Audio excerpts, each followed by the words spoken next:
So hello, I want to welcome everyone to today's interactive discussion about vaccines.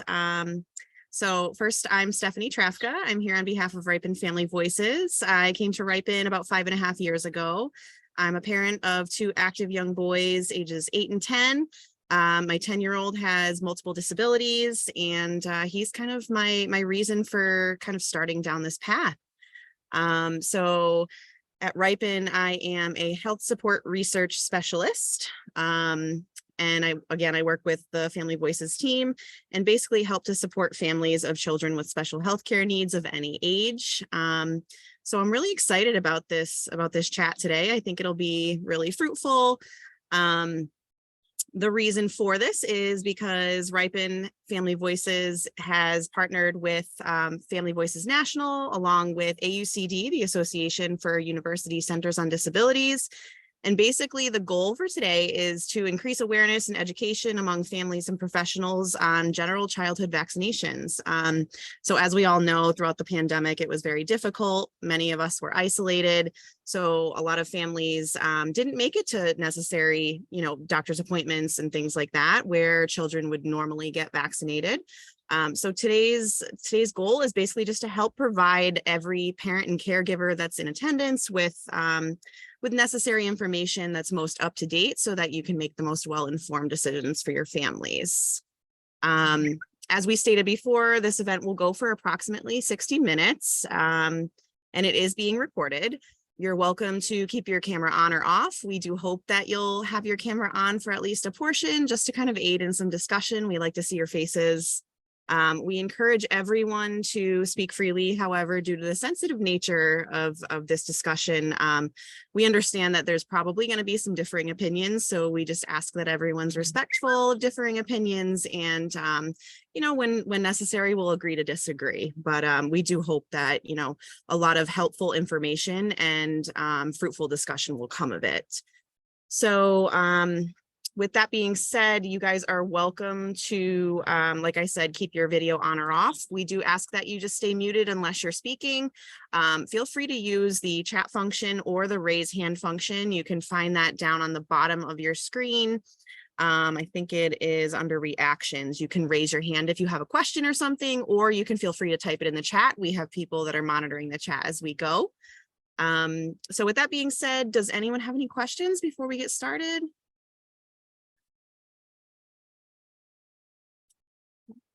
Okay, so with that being said, Sarah, if you would be so kind to pull up our pre-event poll. So we have just a really quick anonymous poll to send out, and hopefully everyone can just give us your honest answers. And we're just trying to gauge confidence levels, comfort levels, and understanding of general vaccinations.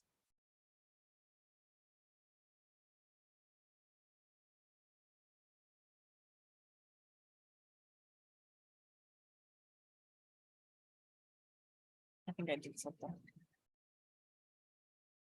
And Sarah, feel free to let me know when you feel like we've got all of our poll answers in. We encourage everyone to participate in this. My poll came up and then disappeared. Oh no, too quick. Uh-oh. Are we able to try again? Yep. Try again and everyone answer again. My apologies. I'm not touching anything. There we go. There we go.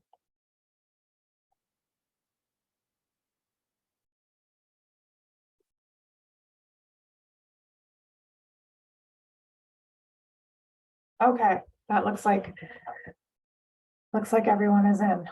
Excellent. Thank you guys for answering that poll, and we'll do another one. Yeah, if we can share the results, that would be great. And we'll do another one at the end as well. So awesome. It looks like the majority of us are very confident in receiving vaccines for yourself and a family member. That's wonderful. Well, we hope to just expand upon that knowledge and education today. So with that being said, I'm going to hand it over to my colleague Tara, and she's gonna take it from here. All right, stay unmuted because I didn't join audio. Okay. All right, hello, everyone. I'm Tara Hayes. I am the Family Voices Program Manager at RIPIN. I think everyone on this call, and I have been with RIPIN for about 12 years now.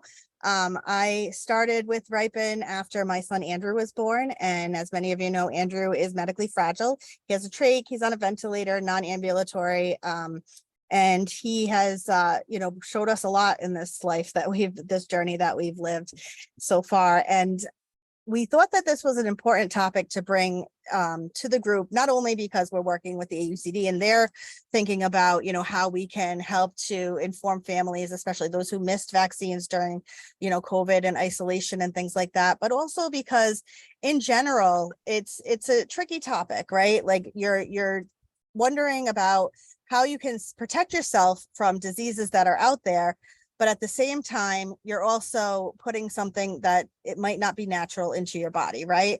And so, with Andrew and all his complex needs, we have tended to just, follow what the doctor said, especially early on in the beginning. We listened to, our providers and thought about like his, with his compromised system, making sure that he was vaccinated so that he didn't get any diseases that could further compromise him.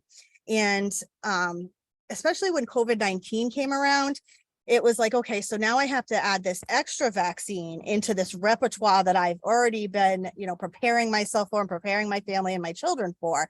And in addition to that, if I'm going to do that vaccine as well as the typical vaccines, how are they going to interact together? And all these other questions come up, right? Like you don't know. It's something, you have to, it's having trust in science and trust in the system, and trust that, if by chance something doesn't go right, that there's going to be, a way to counteract that and help your child so they don't get sicker.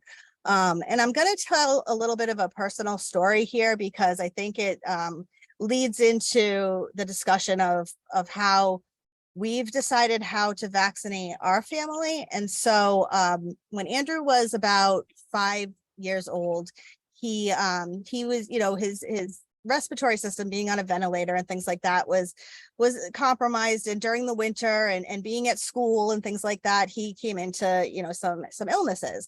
So one winter he ended up in December he had RSV, in January he had pneumonia, and then when we got out of the hospital, we were like, all right, we need to obviously get back in touch with our pediatrician, and at the time we saw a doctor that was in the lower level of Hasbro. And at that appointment, the doctor said to me, well, he missed a few vaccinations and we need him to get the flu shot. And so I think we need to get him all caught up. And so I was like, all right. And I was like, is it okay? And I did ask, I said, is it okay for him to get all these shots at once? And he said, well, yeah. He's like, yeah, it should be. But if not, you could always come back next week. And I'm like, well, traveling with a child is non-ambulatory, needing a wheelchair van, all this stuff, and then going back to Providence, which, is totally a Rhode Island thing. But anyway, I was like, all right, well, let's, if you say it's safe, then I trust you. It's safe. We'll do it. And after his appointment, he got 4 different shots that day. 3 of them were regular vaccines, and then one of them was the flu vaccine. And as we were wheeling him out of Hasbro, my nurse that was with me turned and said to me, he's looking really blotchy. Is he okay? And I looked at him and I was like, oh my God, no. We literally wheeled back around, went into the ER. Andrew was brought right into the critical care room in the emergency room and had to receive 2 doses of EpiPens to come back from all the vaccines, and even with the trach and the ventilator, like his throat was closing, he was stopping breathing, he was having an adverse reaction. And ever since then I said, oh my God, I said, I should have trusted my gut when I said, is it safe to, I kind of had a feeling I didn't want to give him all that day, but I did it because I trusted in the doctor and I felt that it would, it would be safe for him. And sometimes it just might not be okay to give them all at once. And I know, like, with people missing vaccinations and things happening, and people trying to get caught up and stuff like that, you may worry, like, I don't want to get 8 different vaccines one day. I don't want to get 4 different vaccines in one day. And so since then, we have changed pediatricians, not because of that reason, but we have, and I've been fortunate enough that our pediatrician has said it's okay to wait a couple of weeks between vaccines. It's okay to modify it a little bit based on your your comfort level and his comfort level, and making sure that that he's going to be okay from receiving these vaccines. So I feel that even though that could have been traumatic, luckily we were where we needed to be at that time, that we could just wheel right back into the emergency room. And in addition to that, I can express my concerns to my medical professional and know that he hears me, that my concerns are valid, and that he is willing to work with us so that Andrew does stay up to date on vaccines and things like that, but so that we can do it in a way that I feel safe and comfortable and Andrew feels safe and comfortable. One of the things that I did add to the slideshow was a picture just from the Rhode Island Department of Health of what the vaccine schedule looks like. And I don't know if you want to switch to that slide, Sarah, the next one. And so you can see there, so I think this is basically, yep, that one. This is the basic, vaccine schedule between birth to 18. As you can see, some of these, they give you like a time frame of months where the child can get these vaccines. And so as long as the child's receiving these vaccines, and Dr. Pagasha can kind of correct me if I'm wrong, but as long as they're getting it within that time frame, then it should be okay and will work within their system so that they will have that immunity to it. And so sometimes you don't have to get it at that exact month that they recommend it. Sometimes you do. Sometimes it's like there's a short time span where your body should be accepting it, and the dose that they provide based on like the weight and age of a child, it works out correctly. But sometimes you can have a little freedom and a little leeway, and it's okay to open your mouth and say, and advocate for your child and say, I don't know if I'm ready to do this yet. I don't know if I want to do all of these right at once. I would appreciate it if we could, possibly talk about a modified schedule or an altered schedule, because a lot of people don't feel that comfort in doing that. They think, oh, the doctor said this is what we have to do. This is what we should do. This is what I have to do. I know if I speak up, I'm just going to look like I don't care about my kid, or I don't want my kid to be vaccinated or immunized. And I don't think that that's the way it is. There's these preconceived notions that providers are very hard-nosed about what has to be done when and why and where.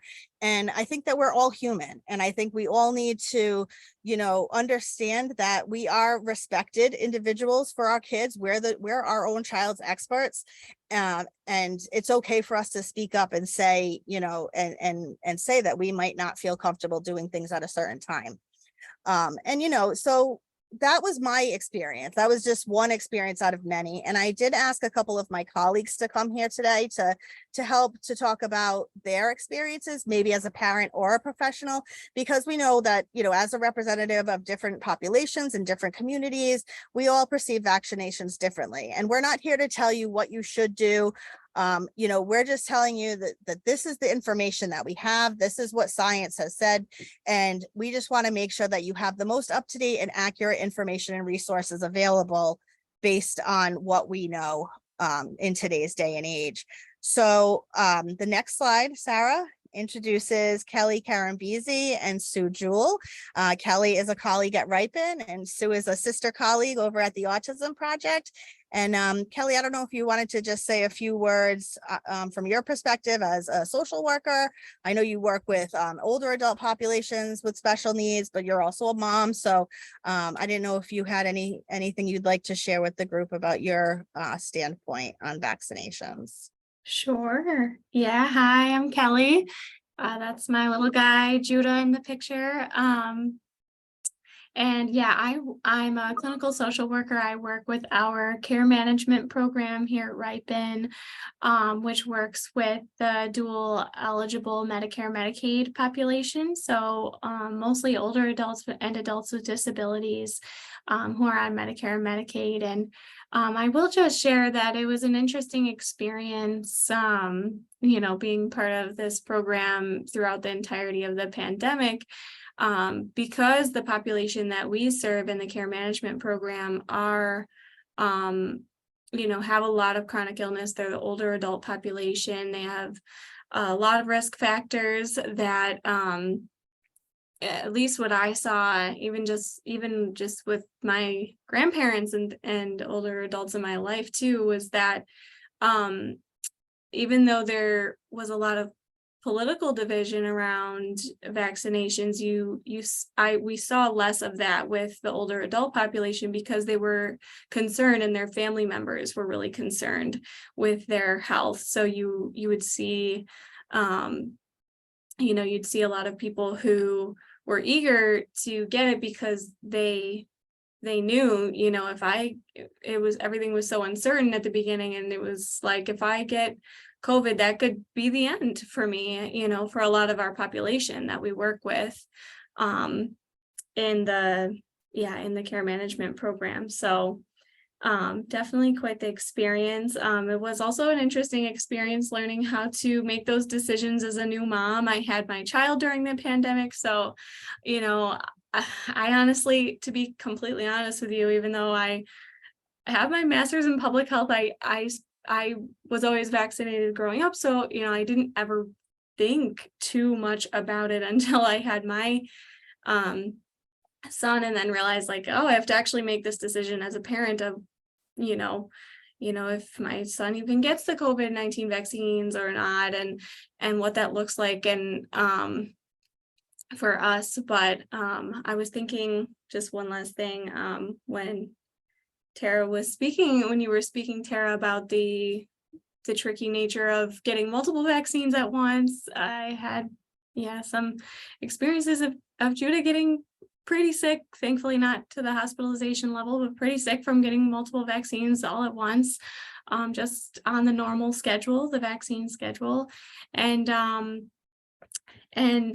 But then the notion of coming back to the pediatrician's office and then potentially being, I'm not sure if this is accurate or not, but potentially being charged a copay because you have to make an additional visit outside of the normal visits, was not something that I wanted to do at the time. So, it's complicated. It's complicated, the decisions we make, and there's so much that plays into it. But happy to be here. Thanks for including me. Thank you, Kelly. And Sue, thank you so much for joining us from the Autism Project. Appreciate having you on. And there are some resources that Sue had shared with me that I will that we will share with you. We have links on one of our future slides. So thanks for joining us, Sue. Thank you, guys. I kind of have an interesting story as a parent with the vaccine schedule. I have two daughters, Julia, who is now 28, and Emily, who is 24, and they both have autism. And 20 some odd years ago, there was a lot of talk about vaccines causing autism. And a lot of parents were not getting their children vaccinated, and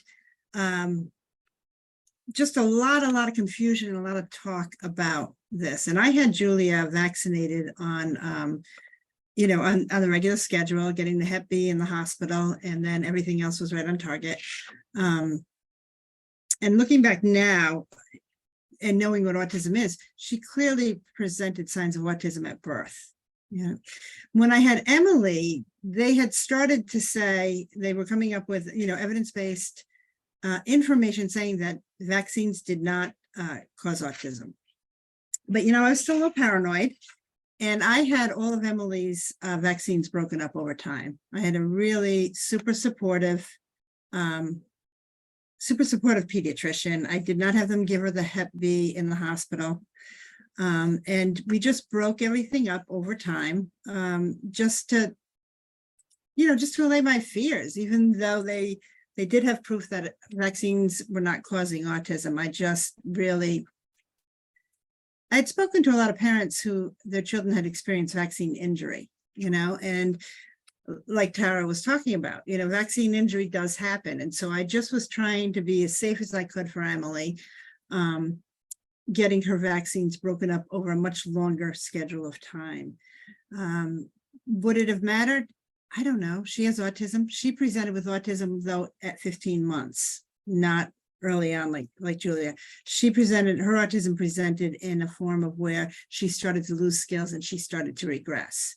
Now, do I think that's because of the vaccines that she had? I don't. I really don't think it's because of the vaccines. But I'm glad that I decided to break it up so at least I felt comfortable. It wasn't hurting anything to have it spread out over the course of a year.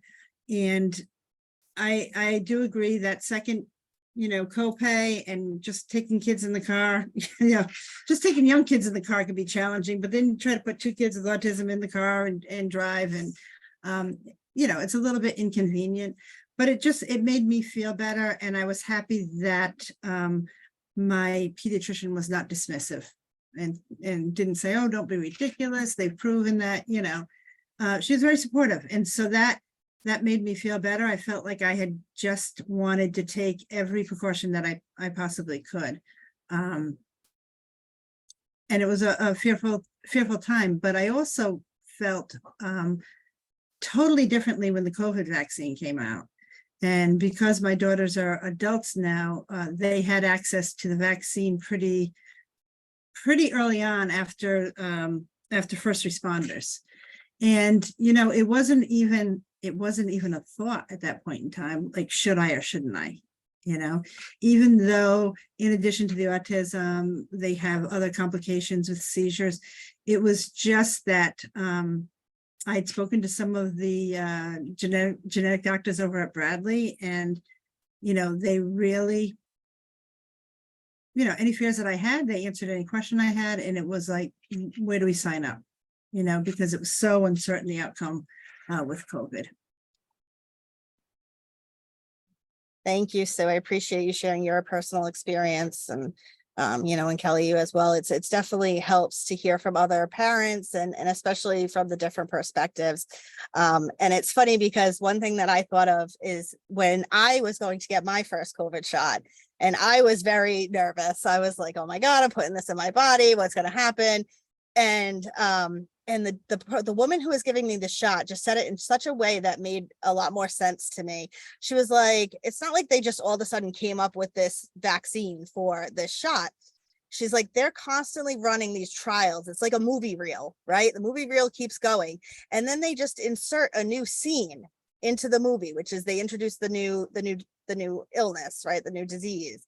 And then they see what fights that disease best. And I was like, oh, in my assumption, being, naive and not a scientist or a doctor, I was like, oh, they're just like finding this disease and then throwing things at it that might fight it. And no, it's these tried and true, like, medicine that fight different diseases that are like, they're introducing this new disease into it and seeing like what attacks it. And I was like, oh, that kind of makes more sense in that whole movie reel perspective. So I thought if it made a little bit more sense to me, maybe it would make a little bit more sense to somebody else. So I figured I'd share that as well.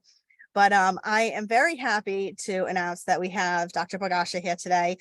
Some of you heard me say my pediatrician earlier. Well, we are very fortunate that Dr. Pagasha is my children's pediatrician. We've been with Dr. P for, God, almost 8-9 years now, since Andrew was little. Seamus, since I don't know, were you with us when Seamus was born? I can't remember, but yeah. All right, so Seamus is going to be 12. So 12 years now, and we've just been very fortunate to have a great working relationship. And before I even asked him to do this, his colleague had reached out to him and said, hey, there's this opportunity to present on a panel, and would you be willing to do it? And I saw the email that afternoon. I said, oh, perfect. We have an appointment this afternoon. I'm going to get right on it. And Dr. P obviously said, yes, I'm more than happy to do this for you. So Dr. Pagasha works at East Greenwich Pediatrics and has been there since about 2005, and sees all 3 of my kids. And we truly value our relationship with him and the practice.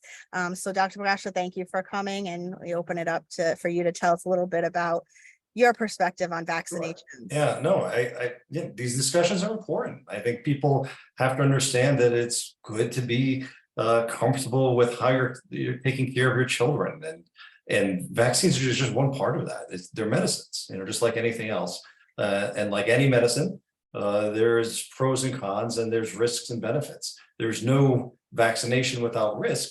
So it's good to talk about that and to understand that there are risks, but what are the benefits? If the benefits don't outweigh the risks, why are we doing it? And we do try to talk to parents about that. And in general, I think most pediatricians in the state are going to do that, you know, and my own personal stories that I've been, I'm well connected in Rhode Island. I was born in Women and Infants Hospital when it was called the Women's Lying In Hospital a bazillion years ago, and went to Glen Hills, which also hasn't changed in a bazillion years, which is a little crazy. That's an elementary school in Cranston.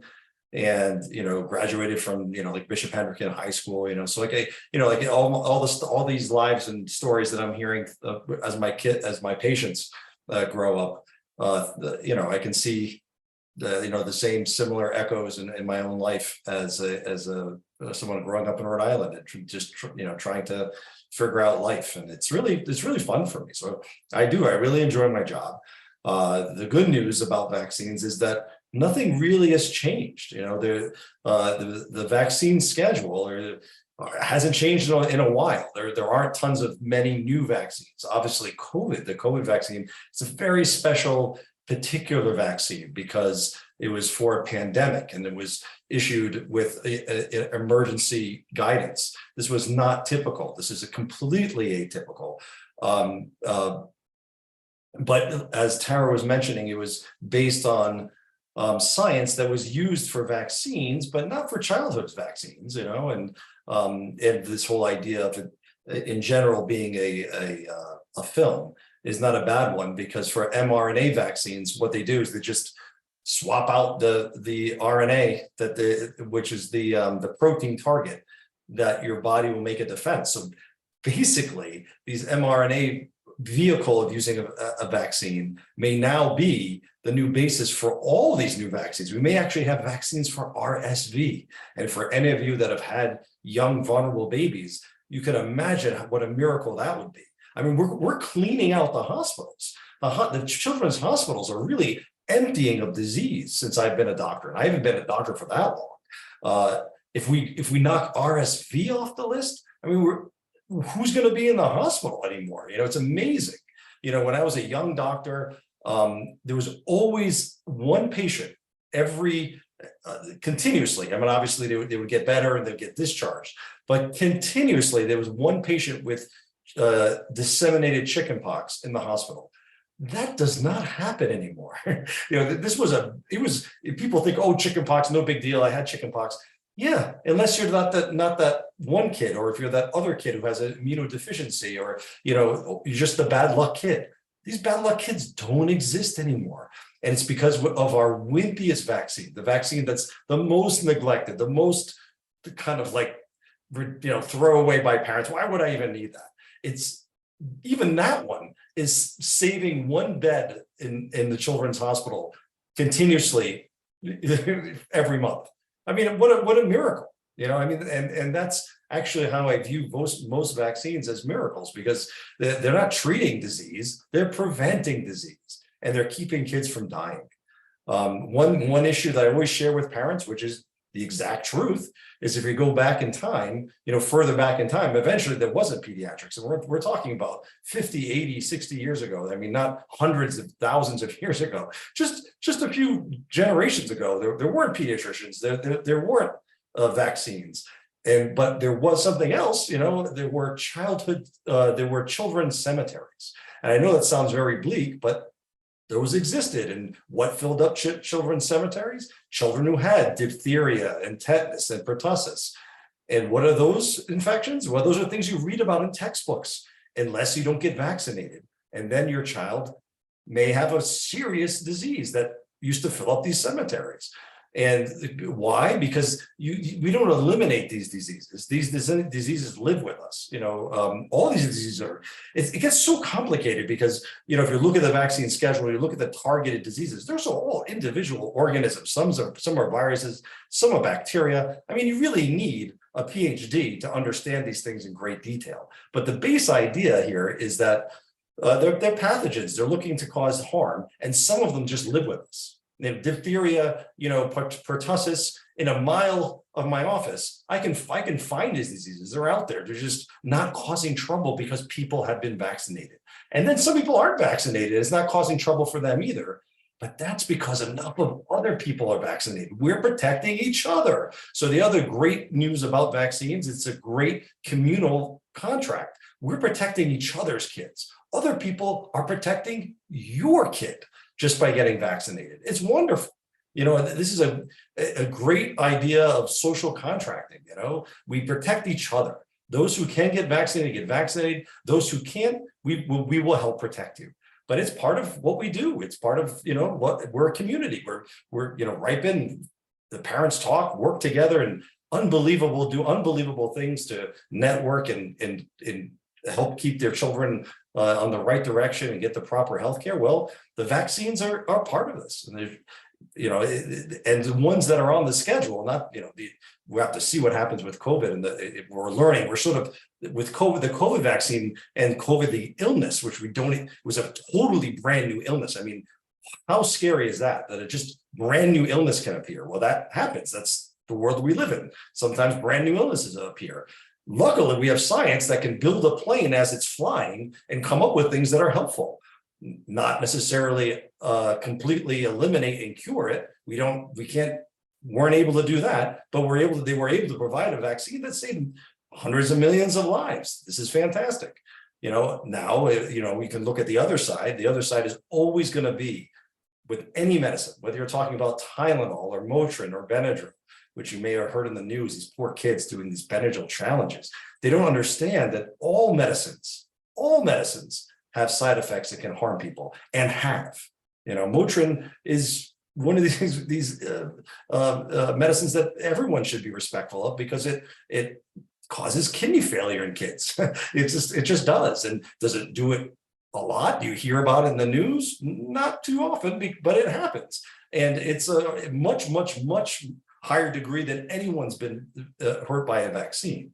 You know, so that's why the whole idea of benefit that I talked about before, and risk benefit, to really weigh that, I highly recommend that you talk with your doctors, because to understand all these risks and benefits and what the true risks really are, and what percentages are we talking about that get things like Guillain-Barré, which is this horrible disease from the flu, versus dying from the flu, or injuring from the flu, or, you know, what's the idea here, you know? And hopefully your pediatricians will try to explain this the best they can and work with you. So I think, you know, like, we've eliminated Haemophilus influenza is another one of these germs that's on the schedule. We've eliminated that meningitis in my career. That used to be something that I used to worry about with babies all the time, and we used to see it with babies every year. One of my babies would have H flu meningitis once a year. I haven't seen it. I haven't seen it in 15 years. It just doesn't exist anymore. Strep pneumo. Not only have we eliminated basically strep pneumo in pediatrics, again, the young pediatricians don't even know what that looks like, because they don't see it, and it's all because of vaccines. I mean, it's amazing. But even beyond the meningitis, strep pneumo used to be the #1 cause of ear infections, also going down. So, you know, doctors' offices are also getting emptier and emptier each year. And one of the big reasons for this is vaccines. You know, it's a huge step forward in progress in healthcare. Now, again, is it without any risk, and is there no downside? No, of course there is. You know, that's just how things go. We just haven't been able to figure out things that don't behave like that. We don't have any medicines that don't have side effects and potential problems.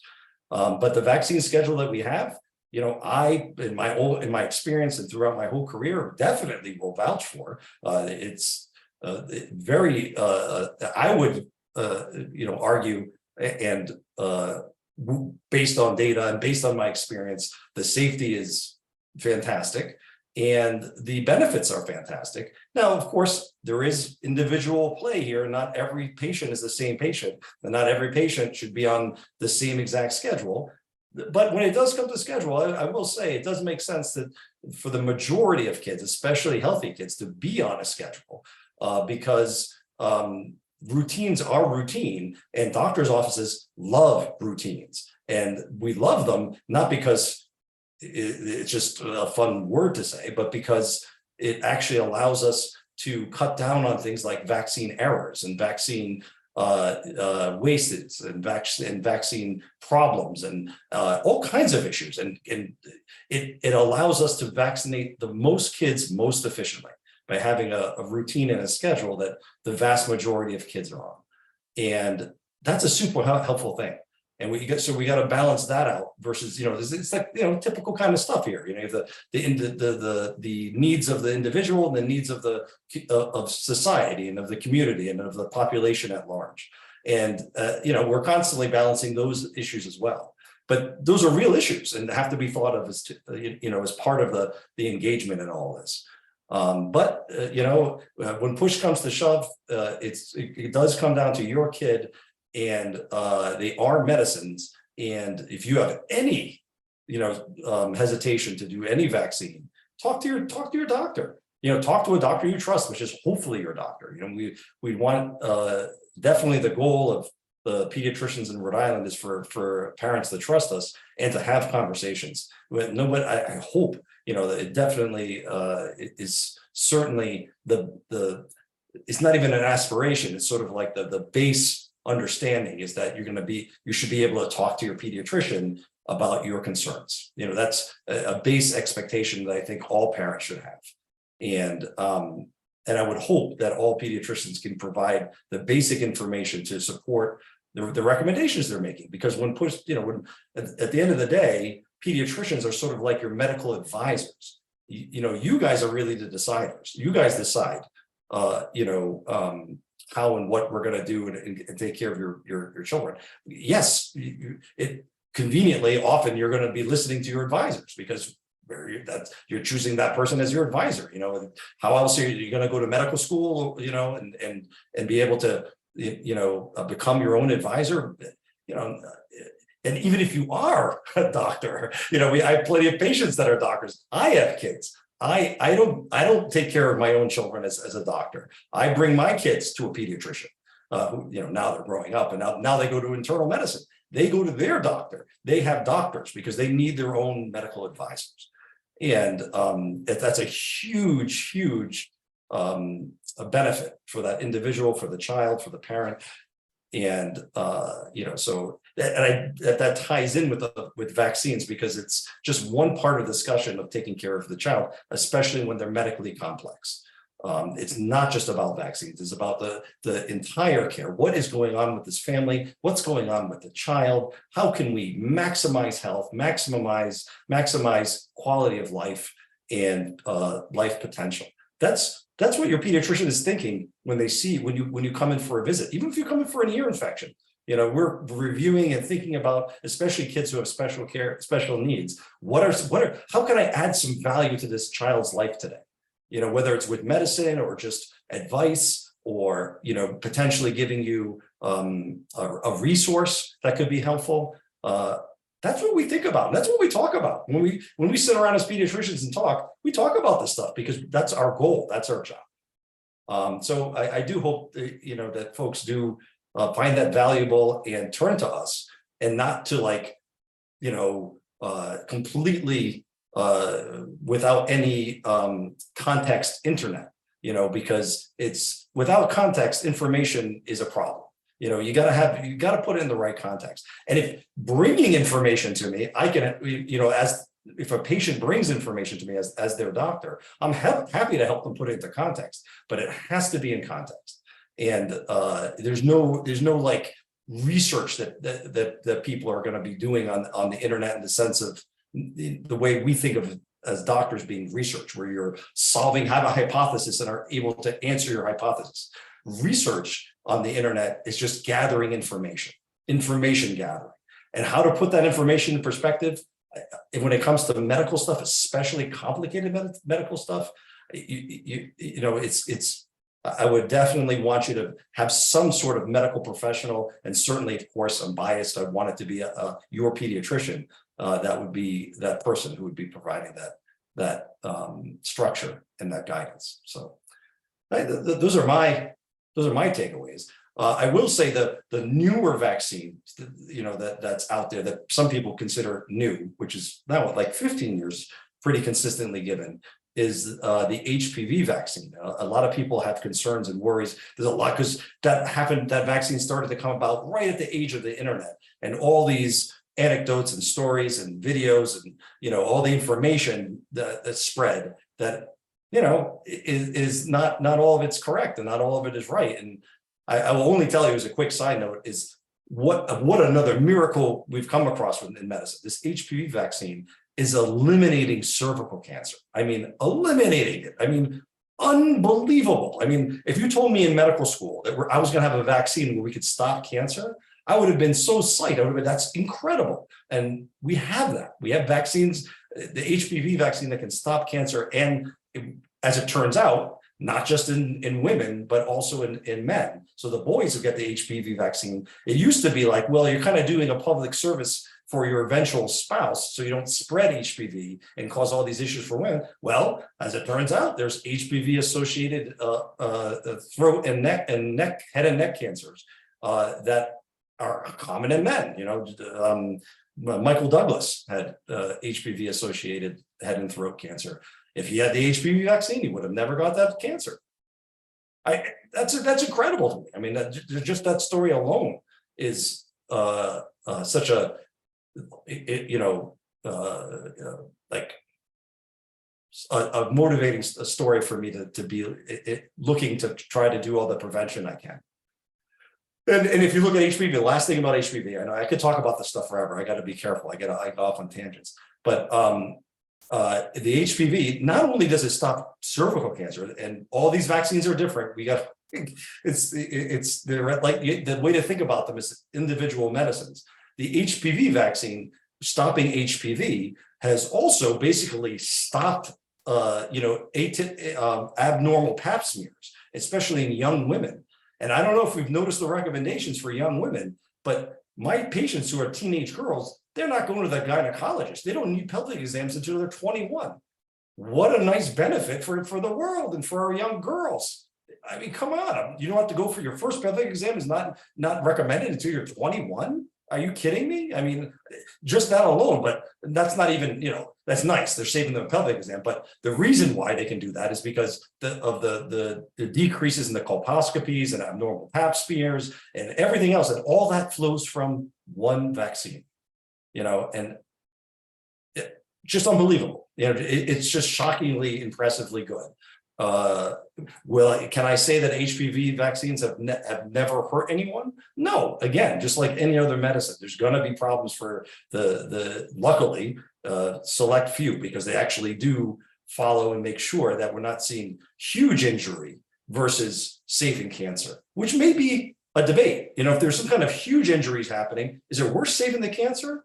That's a debate. When it's minor, infrequent, super rare injury versus saving cancer for the population, I don't see a debate, and so this is the kind of conversations I think people need to have. And I'll throw my last little caveat in there is that we have a lot of good resources. One of the best resources I think for vaccines is the vaccine website of the Children's Hospital of Philadelphia, the CHOP. If you just Google CHOP and vaccines, they have a vaccine center, which is just online information about each of the vaccines. They go through these stories. They just do a really good job, like going into depth. The CDC really, they try to, they balance things out. They really target the audience is like, a high school level education, and they really try to keep their website on that level. And that's, not deep enough for a lot of families, but the CHOP Vaccine Education Center really dives deep into this stuff, and worth checking out. But that's just my 2 cents. But so I don't know how other people feel, or if they want to ask me different. Oh, it's CHOP, CHOP, Children's Hospital of Philadelphia. So CHOP.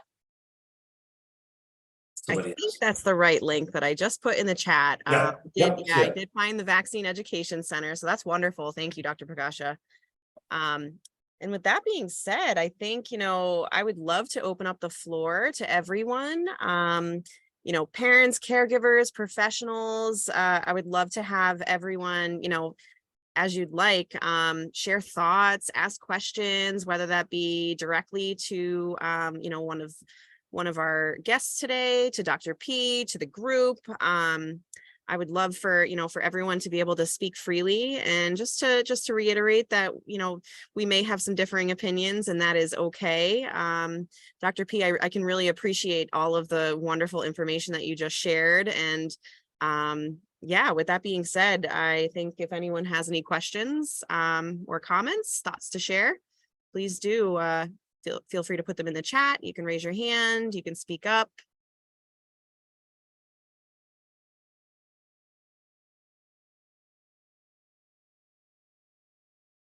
And just so while people are thinking of questions, it is okay to have questions and to disagree. Like nobody, like I'm never offended when someone has a different idea. You're allowed to have different ideas, and I'm just going to tell you my ideas, and then I'll back them up with what I think is why I think this way. And then if people have different ideas after that, that's okay. That's not the end of the world. So, and we can learn together.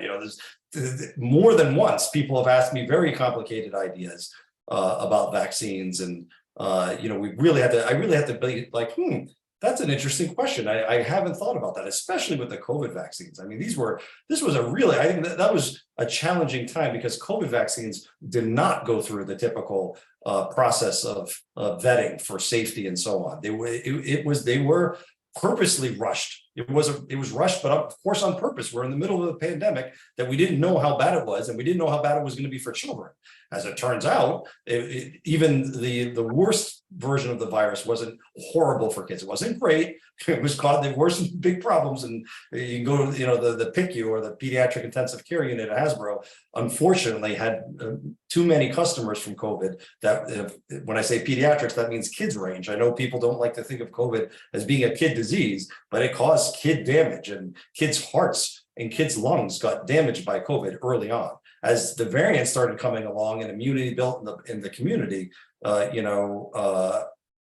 luckily the virus really moved out of the pediatric population. It was already not as worrisome for pediatrics, but became almost now. It's very unusual for COVID to put a kid in the hospital. Like the hospitals don't have, the PICU doesn't have COVID kids in it at this point, and that has to do somewhat with the vaccine, but more with just the virus itself, and that's a good thing. And of course, with people just getting sick, with a weaker virus, as more people get sick, the more immunity builds up. It helps even weaken the virus more, and that's good for us, and in a weird way, sometimes good for the virus. The virus is like, which virus am I thinking of? Gosh. Yeah, we don't have this one here. It's in Africa.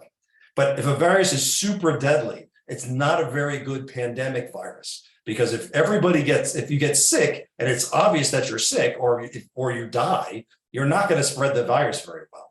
COVID was really good in that it got people sick, but not super sick. People were pretty sick, but not super. They mostly survived, and that's how a devious pandemic virus needs to be sort of configured for it to do evil things like this, worldwide pandemic. But yeah, so I'm just kind of babbling. Do other people have questions? See a hand raised, Isabel. Do you want to unmute yourself? Oh yeah, thank you. I'm not against vaccination, not at all. I think that you presented wonderful examples about how things are getting eradicated. But on the other hand, I grew up watching out for certain ingredients, stay away from yellow number 5 or red whatever or MSG. And so there are certain ingredients that I've been told stay away from because they're not good or healthy for you, like aluminum or mercury or this other new, what is it, the marisol? The marisol. And so it's not the vaccination, it's sometimes like those are ingredients that I've been told stay away. Well, that's right. So that's a great first step. So knowing that there's ingredients that that you have concerns about, and then ask the questions. I've been told to stay away from these ingredients. What's the story? Well, so thimerosal has been removed from all childhood vaccines, so that you're not going to find it in childhood vaccines. And they did that out of abundance of caution. It's actually a type of mercury, and it's a subtype of mercury. Mercury is, a poison, and a lot of medicines are poisons, especially depending on the dose, so doses matter. And the thimerosal doses that were in the vaccines were micrograms.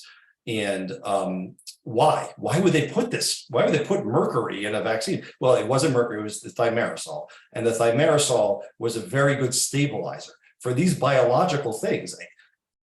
It's just nuts that scientists can come up with things like that where they can put pieces of virus and have it remain viable, and that you can inject it into your body and have your body then develop a defense against it. So there needs to be sometimes stabilizers, and then you also need adjunctive agents. So stabilizers help keep the biologic alive, and the adjunctive agents actually help you give a lower dose of the protein, but get a adequate response from the body to develop protection. So that's what some chemicals in general, those are the only other chemicals that are going to be in the vaccines are going to be some of these other agents. And there's always going to be something. In the typical vaccine, outside of the mRNA vaccines, they don't have any of this stuff because they work on a totally different, they turn your body into a protein making machine. So instead of injecting you with proteins that your body has to then make defenses against, the mRNA vaccines, which right now we only have the COVID vaccine, that one makes your body make the protein. So your body becomes the amplifier or the adjunct. There's no chemical to do that. It's your body that's doing it. What a great innovation to get around some of the standard issues with our typical vaccines. If that makes sense. Does that make sense?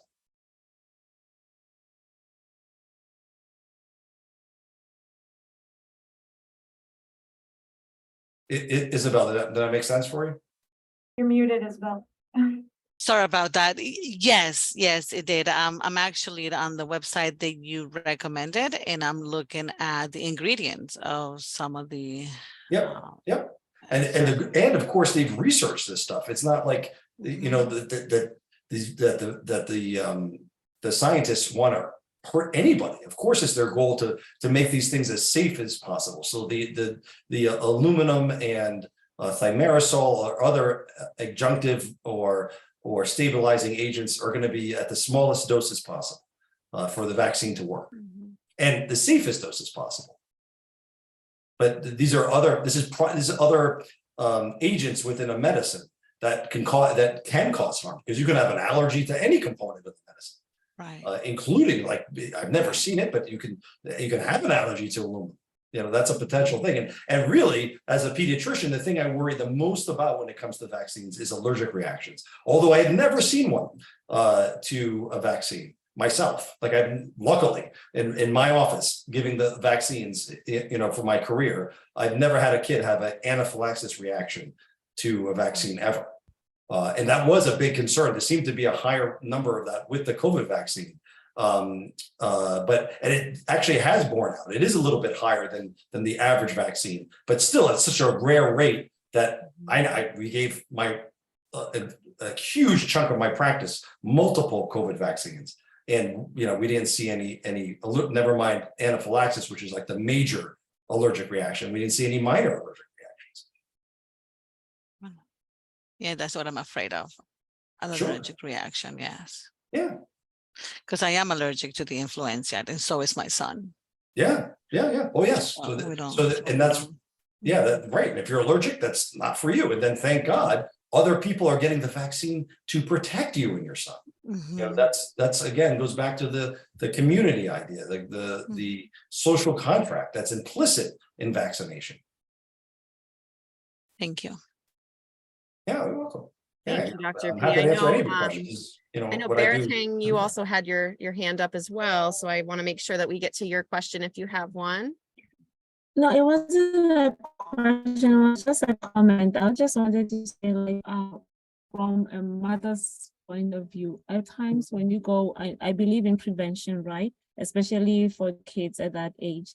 But at times it's the way doctors present information to us. Like you will go in for maybe some shots or, regular checkup.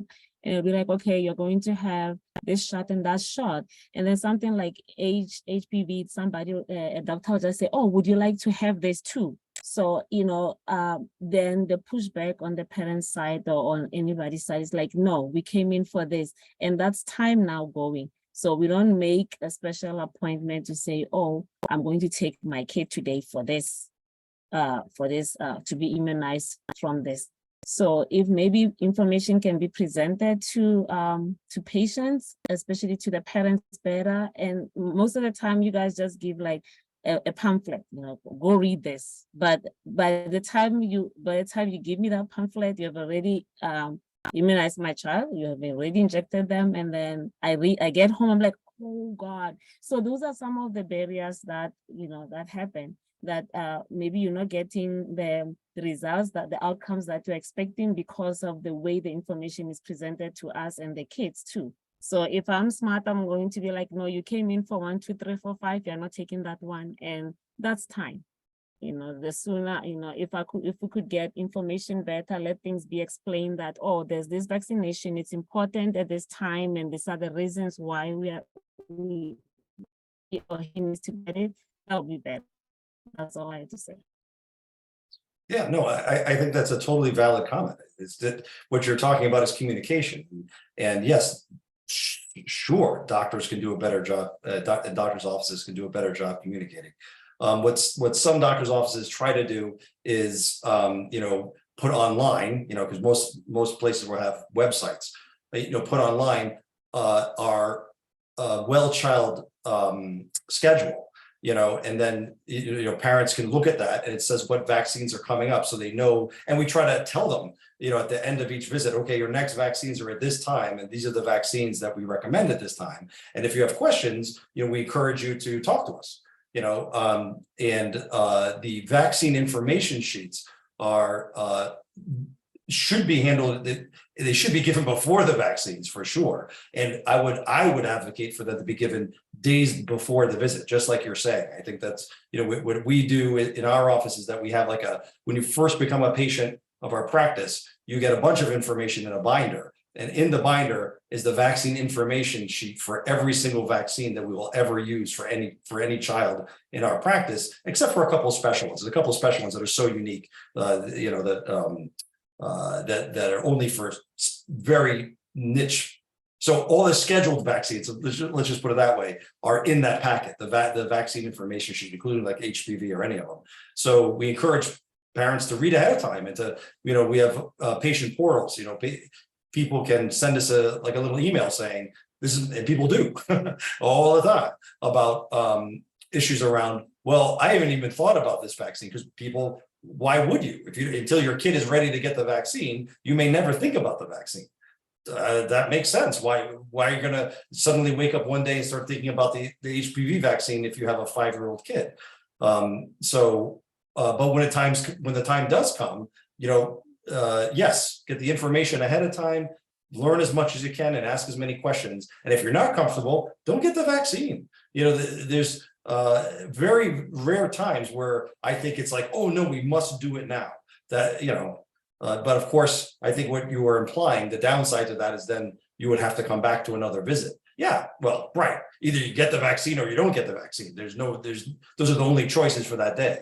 But if you wait until you feel comfortable or until you get the information and get your questions answered, that may be the way to go. But those are the things that the parents have to decide. And yes, it's on the doctors to communicate and to try to get the information to parents before the visit. You shouldn't be coming in and it's the first time you're having the opportunity to think about these vaccines. But I do encourage parents to actually look at the website and say, all right, my kid's turning 11, maybe I should see these vaccines and read about them ahead of time. There's also that aspect as well, is that has to be a shared responsibility.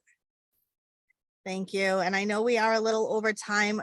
Sarah, if you could just share that final poll real quick.